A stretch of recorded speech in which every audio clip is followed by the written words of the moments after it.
I did talk about Kemi Badenoch when I sort of was covering the local elections like a month ago, I guess it was. So she is the leader of the opposition. She's the leader of the Conservative Party, or the Tories. So her job is basically to hold the Labour government to account. So um, so the Conservatives were in power for 14 years, from 2010 to 2024, so July 2024. They're blamed for, they get a lot of, and attacks and everything, and they deserve a lot of them.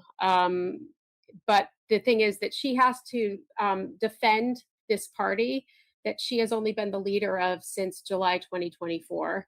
And she was only in government. When I say in government, it means she was on the front bench. She was in the cabinet for less than 2 years. So starting with Liz Truss and then Rishi Sunak. So it isn't as if, you know, she could really answer for everything they did. So, I mean, personally, I think she's fantastic. Tommy Robinson likes her. Rupert Lowe of Restore, he's defended her when Farage's Reform put out attack ads against her. And if you want to be entertained, search on YouTube for Prime Minister's Questions. Every week, it's Kemi Badenoch standing up and basically tearing Keir Starmer a new one. And it's glorious to watch because she is very smart. So with regards to, so here's an interesting thing. So she supported the banning of the pro-Palestine marches because she said they were spreading hate. And they were spreading hate, particularly against the Jewish community. And she felt that the most important thing was to protect the Jewish community because, they were being attacked, and physically attacked. And so but then she was attacked for sort of wanting to ban them, but not wanting to ban the Unite the Kingdom marches. And her answer was because she believes that they're fundamentally different, and that they weren't attacking anybody.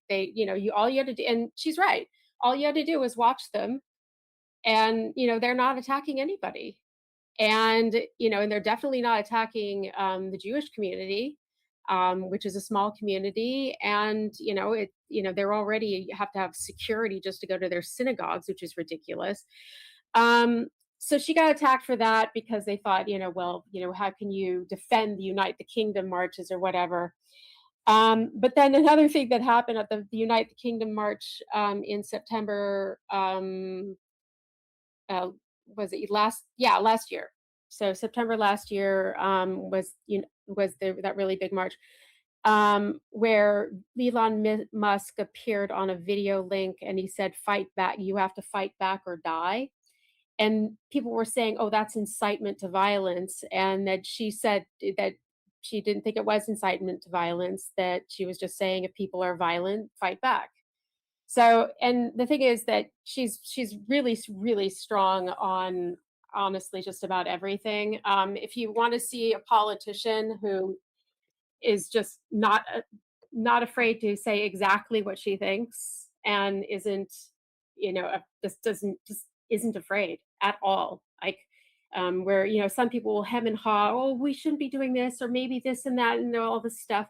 No, she's just no. The Israel is our ally. Israel, it's a war, and that's it. And and it's great. So I think that she agrees with Tommy in a lot of ways, but it's quite hard because there's like 20 years of propaganda and, stories and things that are made up and, overblown stuff. I mean, basically, they've just run riot with this guy and just made things up about him. All you have to do just listen to Piers Morgan about him, and he is the epitome of all the crap that's said about him that isn't true. And if you scratch the surface a little bit, it's just it all falls apart. And anybody has scratched the surface about him, finds out that it just completely all falls apart. Everything that they have to say, oh, he's got a, he's got a criminal record, blah, blah, blah. It's just like he was a football hooligan when he was 19. And they go around and start fights. And that's the truth. And he says, I was young and, I'm not going to defend it. I was dumb and whatever. But the guy's in his 40s. He's got kids. It's a bit ridiculous to start holding that against him, when it's over 20 years later. So that's what I think. I think that Kemi Badenoch has done her research because she always does. She's looked into it. She has scratched the surface. She's seen the truth. And she's probably just waiting for more people to have the courage to step up, say the truth about him, and then it becomes normalized that no, he's actually not a far right racist thug, and all of that's just not true about him. But as somebody who's the leader of the opposition, she's in a position where she can't be just like, I love Tommy Robinson. She just can't do that. So that's my opinion. I have a question really quickly before we go to the next person. Would there be a concern that this is going to bring more bring hope for the Tories and take away from, I don't know, Restore Party? Like, are some people, is there anybody in the UK who are saying like, no, don't stop defending her because our only hope is Restore, and by talking about how great she is going to divide our votes between these parties? Is that a reaction? Is that something anybody's saying in the UK? I haven't seen it. Well, yeah, all the. Oh, sorry, go on. Go ahead. Go ahead, Tom. It was Rupert Lowe who said that he wants all the parties on the right to get together, reform, restore, conservatives to fight against the far left, communists, or whatever. But Yeah. isn't this dividing everybody now on the right? So now Kemi is good. Some people are now reformed. Some people are restored. Some people are now going back and maybe like looking back at the Tories. But Kemi being so good, isn't that dividing the anti-Islamic left vote? Yes, it is. Yeah, it is to an extent. Yeah, I think it is. It is, but I also think that Rupert Lowe is smart enough not to be attacking her, because I think that I think he knows. I think he foresees that it will be him and her probably creating a coalition government.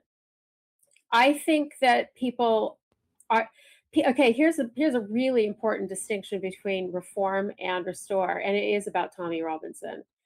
Farage doesn't. He condemns Tommy Robinson as a far right racist thug.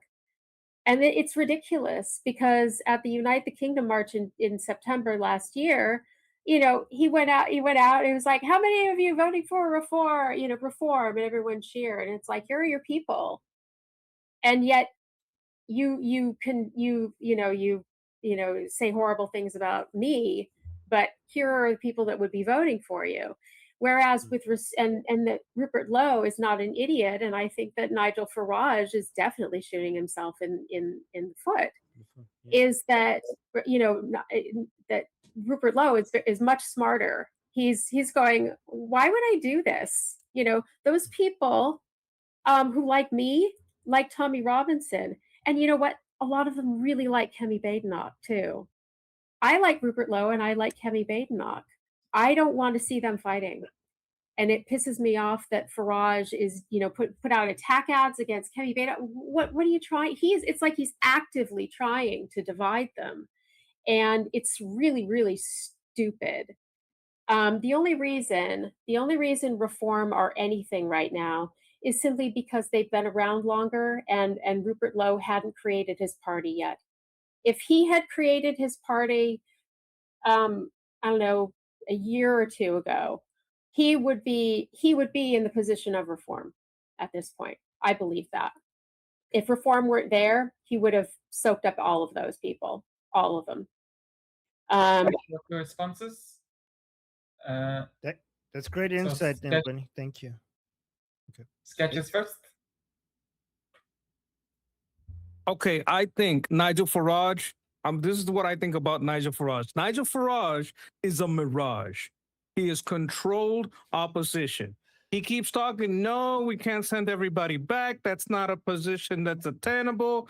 This guy is a mirage. Like this guy has been around for a very long time, and whenever there is a group that is competing with the Tories, he goes in and destroys it. This is what I'm getting from the Lotus Eaters, right? I watch, Sargon O'Connor for a long time, from the times of Gamergate, all right? So what I have seen over and over is that Farage is a mirage. He is controlled opposition. And Rupert Lowe was gonna join with the reform people, but then Nigel and all these people started talking crap. I remember that this guy Bo Dade from the Lotus Eater was gonna be in reform, and the Reforms Party started listening to these people. Hope Not Hate. This is like basically a communist organization, and because they condemned it, they got them out. To me, reform is controlled opposition, but you got to be smart.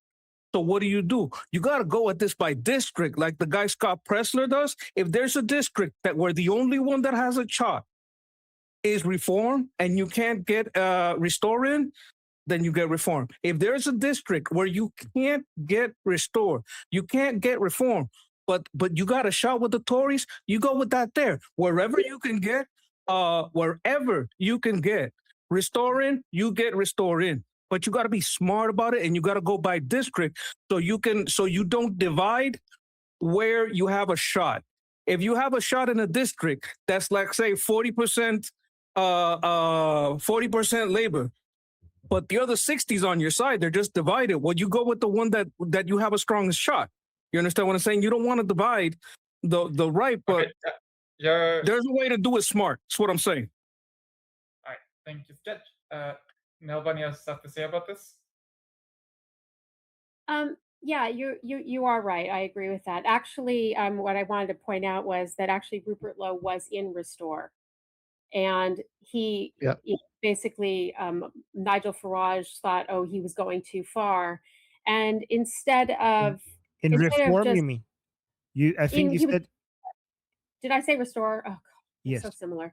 But anyway, he was in Reform, and Nigel Farage, he actually had the police called on him on a false charge that he had threatened the life of Zia Yusuf, and they actually raided his farm and all this stuff. And the thing is that I think that's illegal.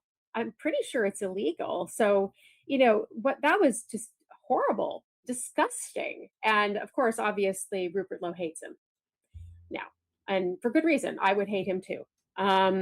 So yeah, I actually would rather reform didn't exist. I would rather it was all restore and just conservative and restore. And I would really like them to have just they would actually make a very good coalition government, I think.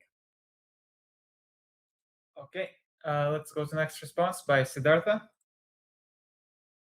Yeah, I guess this is more of a question to the UK people, UK based people, but it does seem like a lot of the chaos on the right in the UK is sort of based on personal enmity. So Farage has a problem with Tommy Robinson, has a problem with Rupert Lowe, and vice versa.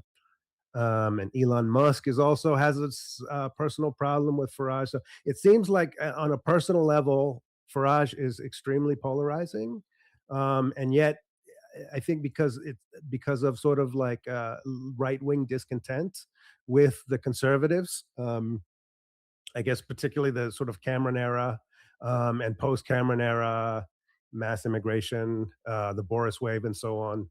That Farage, who I think does have a lot of charisma, has sort of formed the catch-all discontent party. But also Ben Habib and Farage seem to be at odds. So is it like what it appears, like a sort of Farage cult of personality? which is sort of masking as a sort of right-wing populist discontent party. Bunny, I think that's for you. Oh, okay. I was going to ask, do you want me to respond? Yes, he's really polarizing. Basically, I mean, to me, Farage is he's just Brexit, and so his party was just his party was the Brexit party, and then he changed it to Reform after Brexit, got done, whatever. But it's still basically just the Brexit party, and so it's. I don't think it really is going to stretch beyond that, and the way he's acting, it never will, because yeah, I mean, Ben Habib doesn't like him. And I like Ben Habib a lot, and so and Ben Habib really likes Rupert Lowe as well. So basically, what you're looking at is everybody gets along except for Farage. He's the one that people don't really like, and the only reason he's getting votes, the only reason is because he's just been around longer. I mean, the Brexit Party goes back to, I can't remember what year, like 2020. I think he formed it in like 2019, 2020. Maybe Tom knows. And and then so it's been around longer. That's it. And before it was the Brexit Party, it was the oh God, what's it called? UK Independence Party, UKIP. Yeah. So he's been around longer. And it's just more established, so they're going to have more people. But in terms of likability, I mean, the thing about it is he condemned Tommy Robinson because I think it was fashionable. At the time, it was what everybody wanted to hear, so he did it. Did he look into it? Maybe he didn't look into it. He just wanted to sound good to everybody, I think. And I think that, and so he just said what he thought everyone wanted to hear. I mean, I could be wrong about that, but that's what it seems like, because I don't really understand what problem he has with him. Okay, let's go next to Nigel. Yeah, I agree. I like Kemi too, but I think Rupert Lowe. I'm really a big fan of his. He's the guy I would personally support, but I think, but I do like Kemi. I do like her a lot. As far as Ben Habib goes, I like him too, but he's not leader material.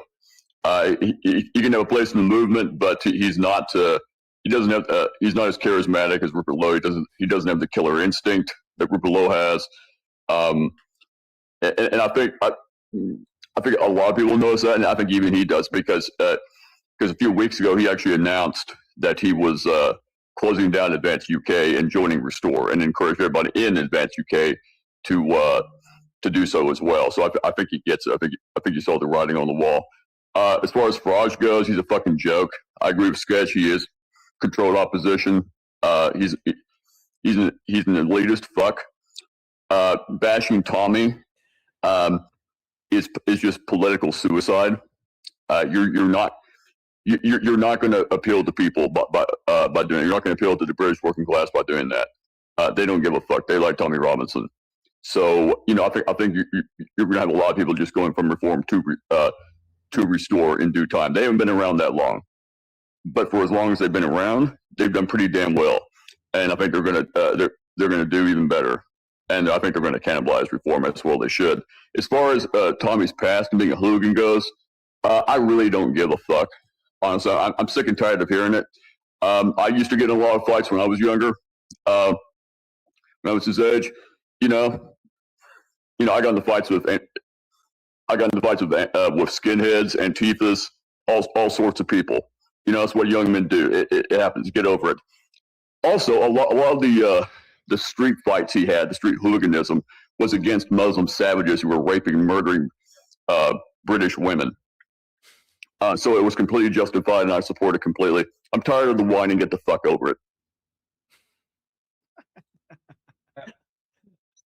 Okay. I love you, Digital. Well, I wasn't Thank you, whining Nigel. about it. I mean, I don't think I wasn't whining about Tommy Robinson. Oh, he wasn't. I'm not talking about you. Okay. I'm not. I I was wasn't just, talking. why people still hold all this stuff against him. It's so ridiculous. He was agreeing with I- you. He was agreeing with you. Yeah, I was agreeing with you. Yeah. Yeah, I was totally agreeing with you. It wasn't directed at you. I was agreeing with you. You said it was a long time ago. Get over it. I was just making a general point. It wasn't directed at you. I was just going further into the point you made. Yeah, I agree completely. All right, Siddhartha next. So, I mean, is this sort of like next phase of British politics? I mean, is this kind of right wing civil war inevitable? I mean, it seems like that like you were saying, Neil Bunny, like kind of without Farage, everyone sort of gets along.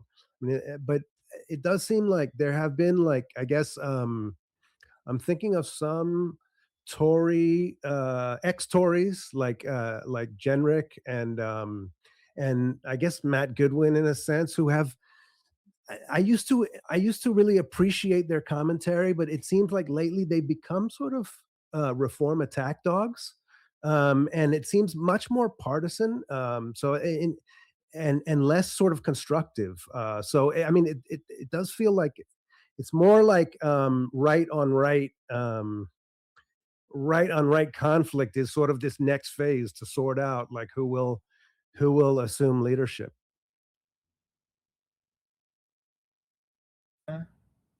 Okay, so I think that's it. Do we have super chats? Yes. Sarah, thank you so much for the super chat saying, which would you rather? Soup or chats? Oh, super chats, super chats, super chats. I was like, what? Okay, I love you. Thank you, Sarah. Love you too. Super chats, yes. And then we got a gift basket from Amir. Thank you so much, Amir. And with 5 memberships for the people in the chat. I appreciate that. My name is Armin Navabi. I'm an Iranian political analyst with decades of experience fighting the Islamic regime inside and outside of Iran. Make sure you follow me for more, and also make sure you join our discussion group. I'm there almost every single day. Come talk to me there and the rest of the people there in our group calls. It's a great place to meet and talk to people who like talking about politics. The link is in the description and or in the bio. You could also get there by scanning the QR code on the screen. See you there.